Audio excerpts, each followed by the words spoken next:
welcome back. So today I just wanted to share some breastfeeding tips, I guess you could call them, with you, just things I have kind of learnt along the way. I am on my second child now and I've breastfed both of them. I breastfed Evelyn for 13 months and Orla is now, 13 weeks. So I just want to share a few things that I've learned. I'm just going to jump right in and tell you. Number one, I would say at the hospital, check for tongue tie. So ask the midwives. I was obsessed with tongue tie because I know it is a real problem with babies latching on and things. So I would ask every midwife that came in, I would just say, can you check she hasn't got tongue tie? And they all did and they were all fine. But what tongue tie is just when the little bit of skin underneath their tongue is kind of connected, and it just means they find it really hard to latch on. So that can always be a problem with establishing breastfeeding. So just get them to check that, and it is just like a simple cut that they can do to solve the problem. So you could be battling with tongue tie for a while and not even realise, so definitely ask them to check that. So number two is make sure you have the correct latch. Basically you want to wait for a big open mouth, so a key is to rub the nipple on their nose, wait for the big open mouth and then put the nipple in, and you want them to kind of chomp down on the breast rather than like sucking the nipple, if that makes sense. So you're looking for a chomping motion. I don't know. The cheeks are kind of full and they're chomping rather than like a sucking motion, because that's going to just hurt. So always check that you've got the correct latch there. It should feel uncomfortable but not hurt. So I think there's a real, in the early stages of breastfeeding, there's a real kind of, it kind of does, it doesn't hurt, but it is uncomfortable. Those first kind of few kind of sucks when they latch is really like, oh, but after a while that does fade, and it shouldn't hurt. 10 minutes into breastfeeding, it shouldn't hurt you. It should be that initial kind of latching that kind of is quite uncomfortable, and yeah, you could say sore. It's kind of a bit of a ooh kind of motion, but once they're latched on and they're feeding, it shouldn't hurt you. If it does, it probably means that they're not latched on correctly. So the next point number 3 would be ask for help. If that's in the case of asking your midwives when you're in hospital, or seeking help afterwards when you come home, there's lots of breastfeeding workshops or health visitors that can help you. When I was in hospital, every midwife that came in, I would get them to check my latch.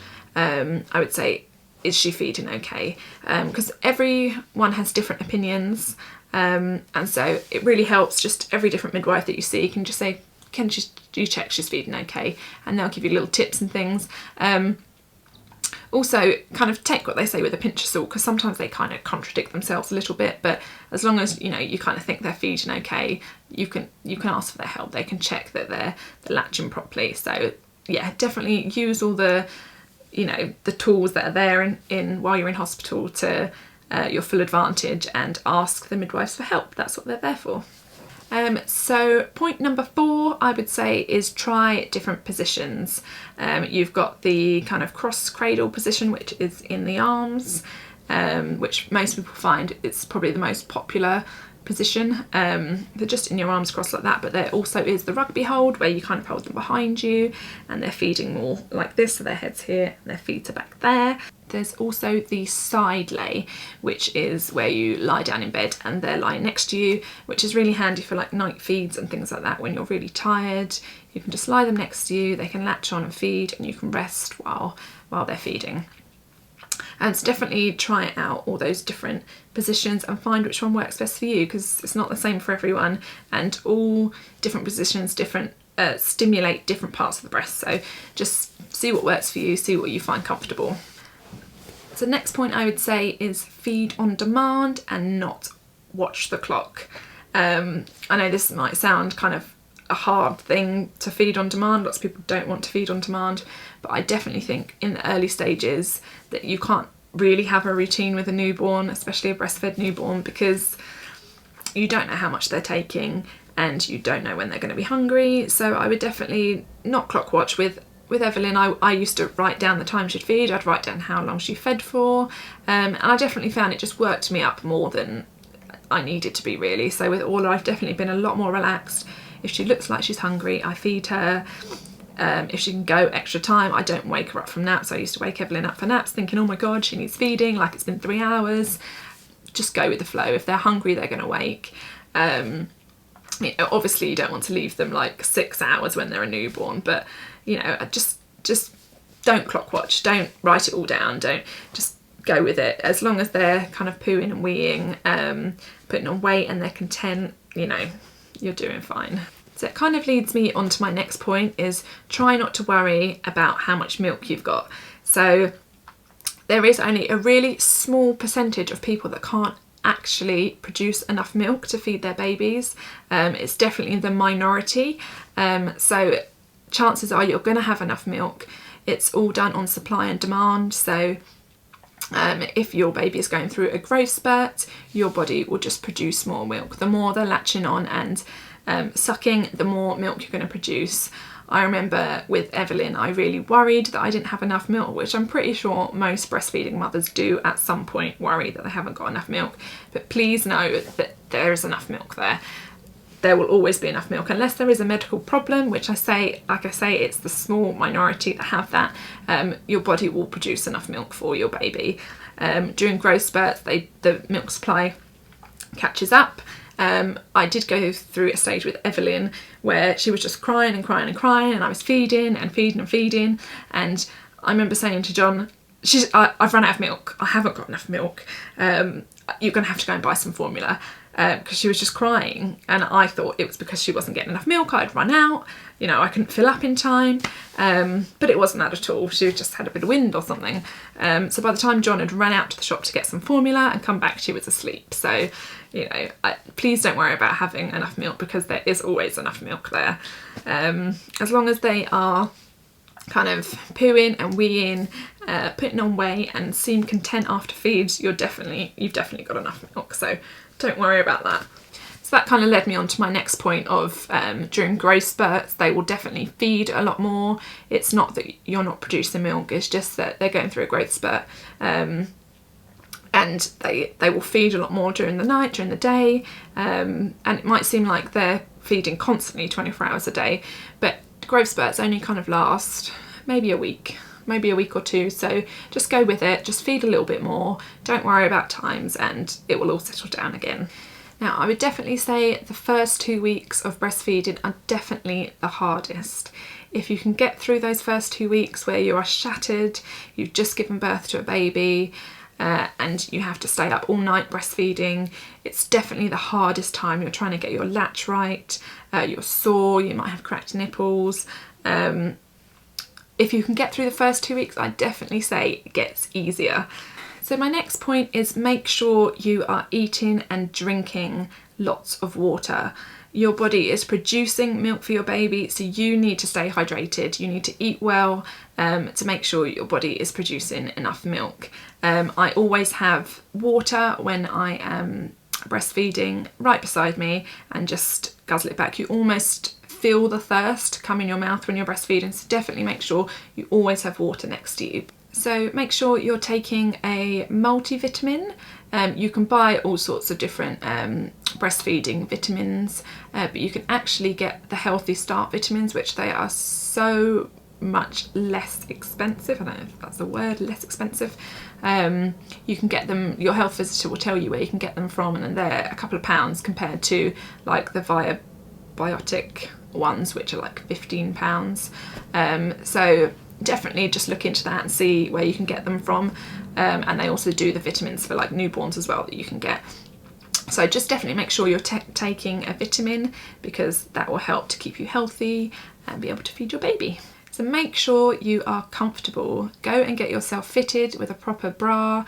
Make sure you have sleep bras for at night time as well. Have a breastfeeding pillow. They are really handy to get yourself comfortable in a position, and even a feeding chair, a nursing chair. It's really handy. If you don't want a specific rocking chair, you can just a spot that's comfortable for you that you can feed your baby, because you're going to be spending a lot of time there, so just make sure you're comfortable. Another tip I would say is if you want to express early. It doesn't mean to say that you need to give a bottle early, but when your supply is high in the first few weeks, I would definitely say express that excess and put it in the freezer, and then you can use it at a later date, because your milk supply does kind of adapt to how much your baby's taking. So if you decide to express a couple of weeks down the line, you will find it harder for your milk supply to then gear up a little bit more. Whereas in the early days, you're kind of a bit engorged anyway, so it's quite nice to relieve that bit of pressure and just express that milk and put it in the freezer. Like I say, you don't have to give it to your baby if you're worried about like nipple confusion and things like that. You can just store it in the freezer and take it out at a later date. It stays in the freezer for up to 6 months, so definitely worth doing that when you have excess milk. So make sure you're on the lookout for lumps or uncomfortableness, engorgement in your breasts. If you notice a lump that's kind of stayed there, when your breasts are quite full with milk, they kind of can get a little bit lumpy. So if a lump is staying there and it's not going when you're feeding, it could be a sign that you're going to get engorgement or mastitis. So definitely be aware of that, and as soon as you feel that you could be getting lump or engorgement, definitely visit your GP ASAP. They can give you some antibiotics and it can sort the problem out before it's even started. I did this with Orla. I felt like there was a lump there, went into my doctors, they gave me a course of antibiotics and I didn't even get any of the symptoms. It just flushed it through and it was fine. So definitely be on the lookout for that and get your GP as soon as possible, and they will give you something to help. So try not to listen to other people's advice too much. It can be really helpful to have advice from certain people, but it can also really be unhelpful. Midwives are great at criticising sometimes. Sorry midwives, but you are. I've had both times with my newborn babies, I've been in tears when midwives have left, because sometimes they just make you feel about this big. This time round, I was kind of ready for them. And I knew I was feeding fine. I'd fed Evelyn for a year, so I knew I was doing the right thing. And this midwife came round and kind of, I think it was day 3, my milk hadn't quite come in yet, and she kind of suggested that, maybe I wasn't getting enough milk, maybe my baby wasn't putting on enough weight. And, I knew as a second time mum that she was fine, that she was healthy, and she was feeding well and sleeping well, and you just have that mother's instinct, and I knew she was fine, and she really made me feel the opposite. So take what they say with a pinch of salt. Don't let them make you feel that you're not doing a good job, because they're so pro breastfeeding, but then on the other hand, they kind of make you feel like you're not doing it right.